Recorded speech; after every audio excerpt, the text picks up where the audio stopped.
అవినీతికి అంతు లేకుండా పోతాంది నేడు సమాజంలో. ఎక్కడ చూసినా ఏసీబీ దాడులు, కోట్లాది కోట్లు దొరికాయంటున్నారు. అవినీతికి అంతమెప్పుడు అని సామాన్య ప్రజలు సూటిగా అడుగుతున్నారు ప్రభుత్వానికి.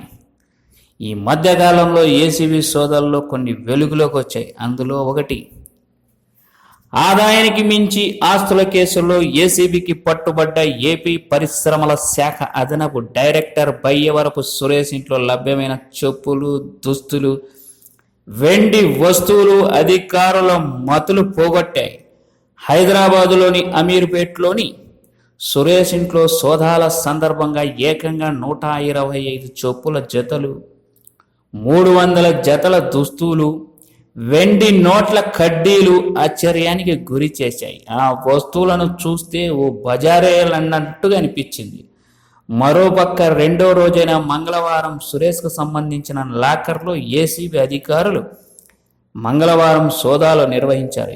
ఏసీబీ డీజీపీ ఆర్పి ఠాగూర్ ఆదేశాల మేరకు CIU joint director Jagannatha Reddy, DSP రమాదేవిల ఆధ్వర్యంలో ప్రత్యేక బృందాలు ఈ దాడుల్లో పాల్గొన్నాయి. ఇప్పటికే 40 కోట్ల విలువైన అక్రమాస్తులను గుర్తించిన విషయం తెలిసిందే. అమీర్పేట్లోని ఆర్ఎల్బి బ్రాంచ్లో లాకర్ను తెరవగా మొత్తం 8 ఫ్లాట్లకు సంబంధించిన ఆస్తి పత్రాలు లభ్యమయ్యాయి. వీటిలో ఒకటి నల్గొండలోను, మిగతా 7 ఫ్లాట్లు గుంటూరు జిల్లా పిడుగురాళ్లలోనూ ఉన్నాయి. వీటి రిజిస్ట్రేషన్ విలువ 30 కోట్ల 18 లక్షలుగా తేల్చారు. అయితే మార్కెట్ విలువ ప్రకారం 3 కోట్ల పైనే. సురేష్ అవినీతి ఆరోపణల నేపథ్యంలో ఏసీబీ, విజిలెన్స్ విభాగాలు ఆయనపై దృష్టి సారించాయి. ప్రభుత్వానికి నివేదిక అందజేయని కొన్ని రోజుల కిందటే ఓ పత్రికలో కథనాలు వచ్చాయి. దీంతో ఆయన అప్రమత్తమై లాకర్లో సొమ్ములను ముందే తరలించేసినట్టు ఏసీబీ అధికారులు గుర్తించారు. కానీ నిఘా కెమెరాలో దృశ్య విశ్లేషణ చూస్తున్నారు. సురేష్ పేరిట మొత్తం 15 లాకర్లు ఉండగా వాటిలో 2-3 లాకర్లను ఆయన గతంలోనే మూసేశారు. మిగతా లాకర్లను మాత్రం వినియోగిస్తున్నారు. అయితే ఏసీబీ సోదాలు జరిగే అవకాశం ఉందని ముందే పసిగట్టిన ఆయన అన్ని లాకర్లను గత 10 రోజుల వ్యవధిలో పూర్తిగా ఖాళీ చేసేశారు.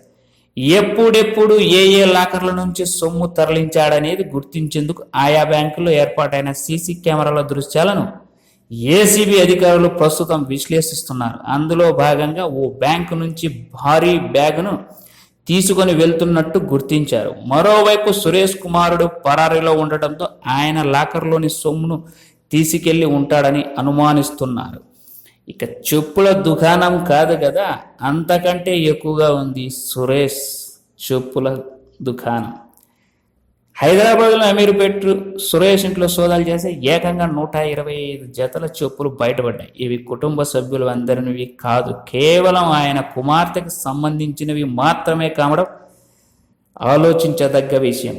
వీటిలో సగానికి పైగా చెప్పులకు ధర ట్యాగులు కూడా ఇంకా తొలగించలేదు. వీటిలో ఒక్కో జత 4,000 ఖరీదు చేసే చెప్పులు కూడా కొన్ని ఉన్నాయి. మొత్తం ఈ చెప్పులన్నింటినీ విలువ లక్షల వరకు ఉంటుందని అంచనా. ఒక సామాన్య వ్యక్తికి ఎన్ని దుస్తులు ఉంటాయి? మహా అయితే ఓ 10 జతలు, ఇంకా బాగా ఉన్నాయనుకుంటే 30 జతలు. కానీ సురేష్ కుమార్తెకు సంబంధించిన 300 జతల దుస్తులను ఏసీబీ అధికారులు సోదాల్లో గుర్తించారు. వీటిలో 10,000 అంతకు మించి ఖరీదు చేసే దుస్తులు 100 జతలపైనే ఉన్నాయి. ఒక్కొక్కటి 50,000 విలువైన చీరలు ఉన్నాయి. మొత్తం విలువ 3 లక్షల పైనే. 500 రూపాయల నోటు, 1000 రూపాయల నోటు, వెండి కరెన్సీ నోట్లు మీరు ఎప్పుడైనా చూసారా? సురేష్ ఇంట్లో దేవతామూర్తుల్లో ప్రతిమలతో కూడిన ఇలాంటి వెండి కరెన్సీ నోట్ల కడ్డీలే అనేకము బయటపడ్డాయి. ఒక్కో కడ్డీ కిలో, అరకిలో ఉంటాయి. పూజ గదిలో, దేవాలయాల్లో ఉన్న తరహాలో ఖరీదైన పూజా సామాగ్రి, దేవతామూర్తుల విగ్రహాలు లభించాయి. సౌందర్య సాధనాలు ఖరీదే 20,000. ఫేస్ క్రీమ్లు, పౌడర్లు, అత్తర్లు, లిప్టిక్లు, నెయిల్ పాలిష్లు, ఇలా 1 కాదు 2 కాదు కొన్ని వందల రకాల సౌందర్య సాధనాలు, కాస్మెటిక్స్ బయటపడ్డాయి. వాటి విలువ ఎంతో తెలుసా? 20,000 పైనే. ఒక అవినీతి అధికారి ఇంట్లో ఇన్ని ఉన్నాయంటే ఎంతమంది అధికారులు, ఎన్ని కోట్లు ఉంటాయని లెక్క వేయవచ్చు. ఈ అవినీతి అధికారులకు శిక్షించాలంటే చట్టాలు మారాలి, చట్టాలు కఠినంగా రావాలి. అప్పుడే అధికారులు అవినీతి జోలికి వెళ్లకుండా జాగ్రత్త పడతారు. లేదు అనుకుంటే ఈ రోజుకే ఇది కథనము చదివి రేపటి నుంచి సాదాసీదాగా మనం తిరుగుతున్నామంటే మనం చేస్తున్న పొరపాటదే. నిలదీసి ప్రభుత్వానికి కానీ, ఇటు ఎలక్ట్రానిక్ కానీ, అటు పేపర్ మీడియాకి కానీ ప్రశ్నించాలి. ఒకరోజైనా ఇది ప్రచారం జరిగేది, తర్వాత ఏం జరిగింది ఈ కేసు గురించి అని అడగాలి, ప్రశ్నించాలి.